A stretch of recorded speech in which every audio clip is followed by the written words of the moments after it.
I didn't stop loving her even after I had my suspicions. A few strange things happened that hadn't happened in our 15 years of marriage, and my spidey senses were activated. Her outfits and new look changed significantly when a new boss showed up at the office. Our sex life suddenly changed for the better. She now initiated sex on her own, something she had never done before. Text messages at night became more frequent, and late-night meetings after work became commonplace. Of course, she had perfect excuses for everything, but somehow my jealous nature was not satisfied. I asked the private investigator not to say anything to me until the case was finalized. I didn't want anything to change between us and prayed that I was just a paranoid husband. After 3 months of investigation, I was handed a folder with news I hoped would never come out. After reviewing video, audio, and photos, I told Mac, my attorney, to have the divorce papers drawn up and ready to go by Wednesday afternoon. I planned to show up for their date Thursday night while they thought I was out of town. I planned a nice surprise for the couple. It still amazed me how she could have thought she could get away with it. Annie knows me better than anyone. She knows how intuitive, strong-willed, and unforgiving I am. Hell, she saw how ruthless I can be when I took over the company and ruthlessly destroyed my competitors. I now own a controlling interest in a major trucking company. I am respected by the truckers and foremen, and I treat them well. I know they have my back if I ever need their help. I give Annie everything and have always treated her like a queen, and she knows it. She tells her friends and family how wonderful I am, and she's ashamed of the way I patronize her. But she also tells them how much she enjoys it. This is why, even in the last few hours, I've been left wondering. Why? Why would she jeopardize everything she has for an affair? An affair with her boss for sex? Why? That was my most troubling question. Annie had always been a wonderful mother and wife, so it was hard to understand. The sex was frequent and satisfying, but not satisfying enough, I think. She took care of the house and worked as an executive assistant at a local technology company. To this day, I never would have thought she could have a lover. My name is Luciano Rossetti, and I've been Annie's husband for 15 years. We have 2 teenage daughters who still love their daddy. I am, as you can imagine, an alpha male who doesn't put up with anyone's crap, but treats my wife like the special prize I know she is. In our relationship, I let her call the shots and feel bossy, up to a point. Thanks to genetics, I inherited my father's physical attributes. 6 feet 6 inches tall, 265 pounds, an imposing figure. But I'm a gentle giant until I provoke him. Annie has seen this a few times when we've been out together and been hit on by tough guys. Annie is a sex doll with big breasts, long, sexy legs, small waist, and an angelic face. Guys are constantly ogling her and flirting with her, which drives me crazy. One of my flaws is angry jealousy, which is hard to control. Over the years, I've learned to contain my rage, but I haven't mastered that talent yet. Anyway, Annie has seen my jealous rage twice in the last 15 years, and she knows what I'm capable of. Twice, when we were out, some assholes tried to ask her to dance after she had already told them she was with me. Both times, they didn't take no for an answer, and dragged her out of the booth while I sat there watching. I guess they thought that since they were big tough guys, I would just sit back and let them take my wife. Big mistake. The first time it happened was when we were out walking around talking about our girls and having fun together. I was stunned when this guy had the audacity to grab her hand and pull her out of the stall. Before he took his first step onto the dance floor, I had already stepped out of my booth and was between him and my wife. In a swift motion, I dislocated his shoulder and shoved him into our booth, where he squirmed in pain as Annie and I left the establishment. Another time it was about the same, but that guy got a broken wrist and a concussion as we were leaving the bar again. Like I said, I don't take shit from anyone, and my biggest problem is jealousy, which again makes you wonder, since she knows me, why would she do that? Date night is Thursday. I had it all planned out. One of my assistants was to accompany me and hand me the folder when I was ready. I arrived early and gave the hostess a good tip to seat them in a more private place. My brilliant wife knew I was out of town, and on the audio recording I heard her tell her boss she was free Thursday night if he still wanted to meet. Of course the idiot wanted to and excitedly stated that he would plan it himself. The private investigation agency had installed software on Annie's phone for me to get copies of her text messages and emails.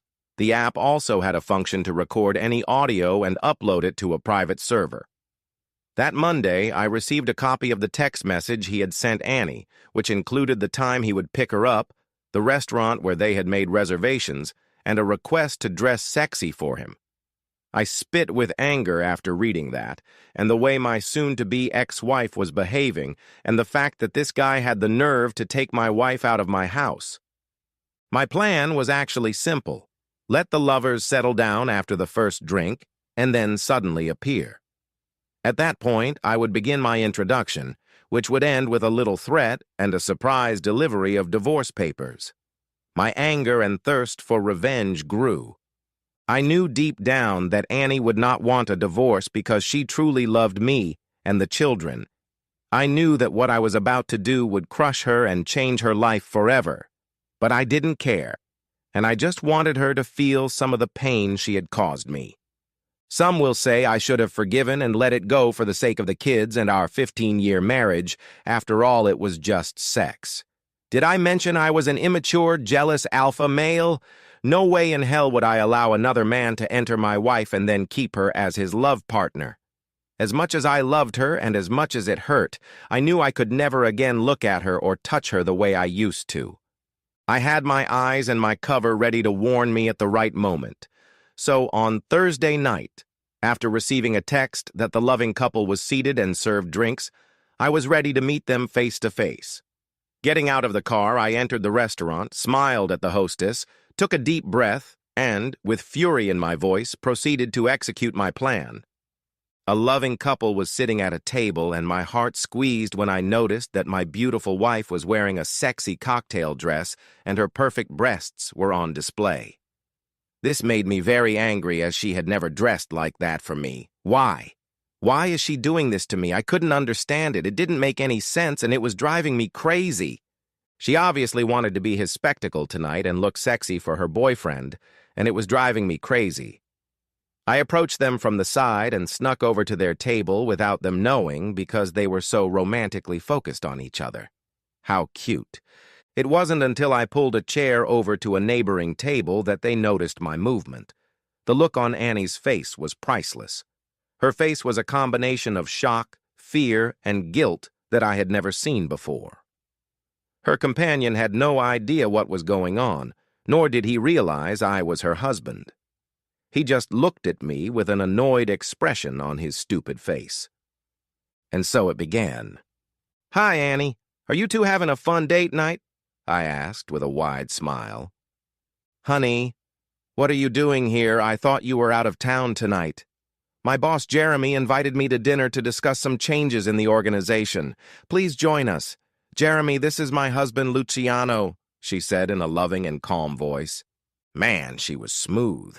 I had to admit she was cool and quick to come around. The drink I'd ordered before coming to the table arrived, and ignoring Annie's lie, I proposed a toast. I ignored her question, and with a disarming smile said, "Raise your glasses and join me in a little toast. Here's to an interesting night and a new direction." After the toast, I smiled and turned to her boss. "Jeremy, do you know why Annie and I have managed to stay happily married for 15 years now? Honesty and trust, it's simple. Are you married, Jeremy?" Of course, I already knew all about him from the report. "Yes, I've been married for 20 years. I have 4 wonderful children ranging from 5 to 13 years old, and I agree with you, Luciano. Trust and honesty are an important part of our marriage." "I'm so glad to hear that, Jeremy. Annie, do you feel the same way?" I asked, realizing I was putting her in a difficult position. "Yes, dear. It was important to our marriage," she stated confidently. After all, she had just said they were just having a business dinner. She had no reason to act guilty or nervous. "You see, Jeremy, we have a wonderful marriage, and Annie knows how much I love her and would do anything for her to be faithful." I saw them both cringe slightly as I took another sip from my glass. I continued my game. "So how long have you two been dating?" I asked nonchalantly, grinning widely. Annie was annoyed, tried to pull herself together, and resented me.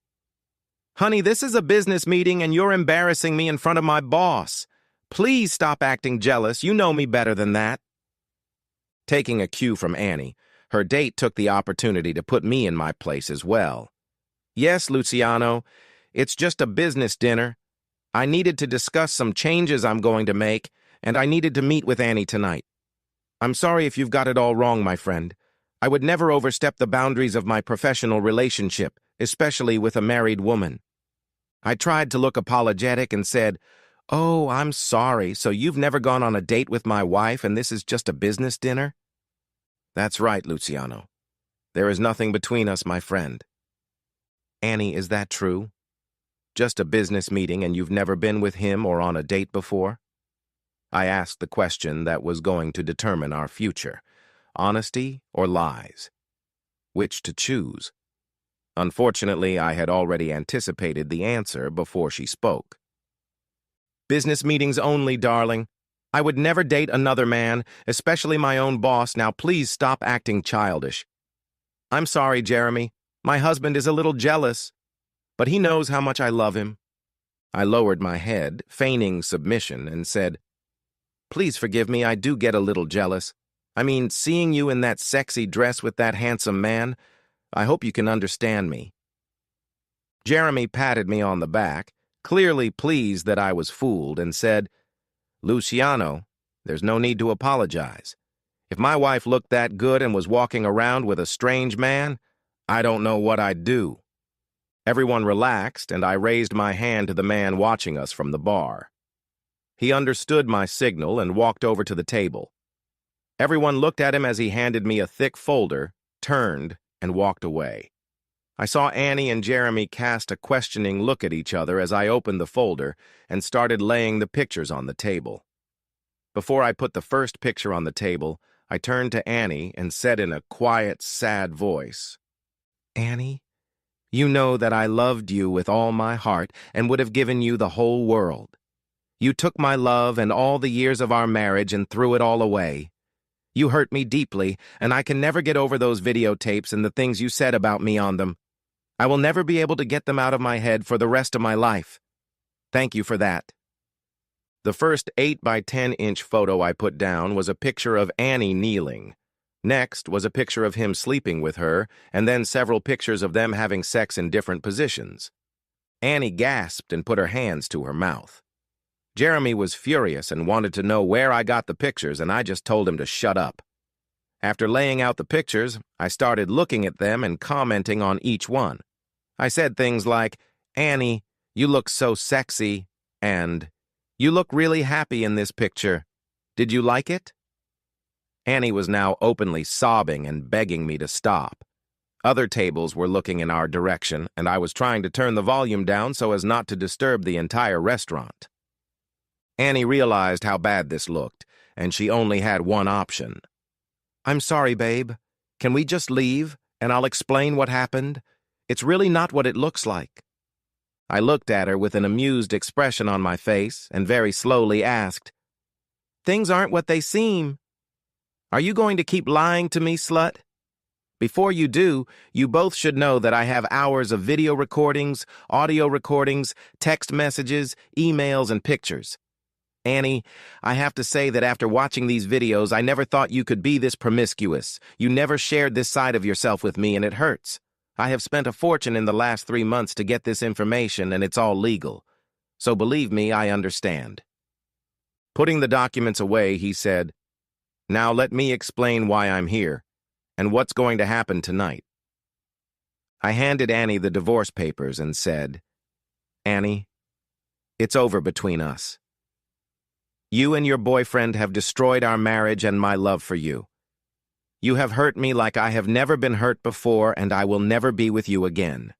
Tonight you will sign this, and my co-worker at the bar is a notary and will notarize your signature. If you don't sign tonight, I will post all the video and audio to XXX. Your parents, all our friends, and your kids will know what kind of mother you are. I treated you fairly during the divorce, but the girls will live with me. There's no way my daughters will live with a cheating whore like you. Jeremy, my friend, I suggest you get your girlfriend to sign this before I leave, or I'm going to give copies of all the evidence to your wife and your superiors at work. When I'm done, you won't have a job, and I'll be sure to get your wife, Sarah, to kick you out of the house and ruin you financially for a long time.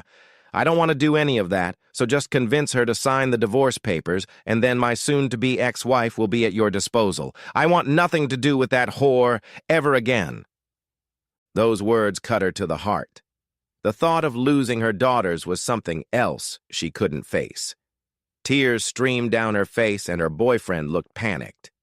Annie begged me to stop and change my mind. She gave me the usual phrases, "It's not what it looks like. Let me explain. I'll fix it. It was just a mistake. Please forgive me. Blah, blah, blah." She ended with, "Luciano, I love you and I don't want this. Please give me another chance." Ignoring her pleas, I stood up and said, "I'm going to the men's room, and when I come back, I want the papers signed. If they aren't signed, I promise you both won't be able to realize how much hell I'm bringing into your lives." He left Annie crying and her lover in a state of shock. He knew Jeremy would do anything he could to get her to sign those papers to save his own ass. While I was gone, Jeremy spoke quickly. He knew that there was no way he was going to let his wife and his work see those videotapes, and he would do everything he could to prevent that from happening. He had to convince Annie to sign the papers. "Annie, just sign them and then ask him to hold them for a week so you have a chance to talk. You have to convince him that you love him. Tell him you'll go to therapy no matter what it costs you, but make him wait a week. Tell him that this is the least he can do in 15 years of marriage because of one mistake. This is the only chance I see for you right now. I can see that he's not fooling around. And if he has video and audio recordings, we're both finished." "I don't want a divorce," she screamed. "Trust me. If you make him wait, I'm sure you can save your marriage. Think of the children. You don't want to lose the girls, do you?" The tears flowed again, and after a few minutes, Luciano returned to the table. "So, have you signed them yet?" With the saddest face I had ever seen, she looked me in the eye and said, "Honey, I'll do whatever you want me to do, including signing those papers, but please give me a week before you do anything. Please let me come home with you and give me at least that long. After 15 years, please give me a week to be with my girls and talk. Please give me that much." I sat in silence, looked her in the eye for a long time, and pondered her request. I gave in and said, "Even though you deserve shit from me for what you did and for leaving our marriage for that asshole, I'll give you this. You can go home, and you'll have a week before I turn the papers over to my lawyer. You'll be staying in one of the guest bedrooms. I don't want you anywhere near my bed during that time. Now sign them so I can get out of here." She signed the papers, and I put them in the folder and got up to leave. Before I left, I took her hand in mine, and she smiled until she realized I was taking off her wedding rings. I put them in my pocket and then pulled out the ring I had worn for 15 years. I held it up while she looked at it and carelessly tossed it into her wine glass. The look on her face gave me only a small amount of satisfaction, but when she started crying again, it made me smile slightly because I knew she was starting to feel my pain. I turned to Jeremy and said, "Asshole, she's your date. Do what you want with her. I'm leaving, but remember, Jeremy, you fucked my wife, ruined our marriage, and jeopardized a lot of things, including my children's love for their mother. Your ass is mine, and your balls are in my hands. Don't mess with me. You're lucky I didn't fulfill my original plans for you.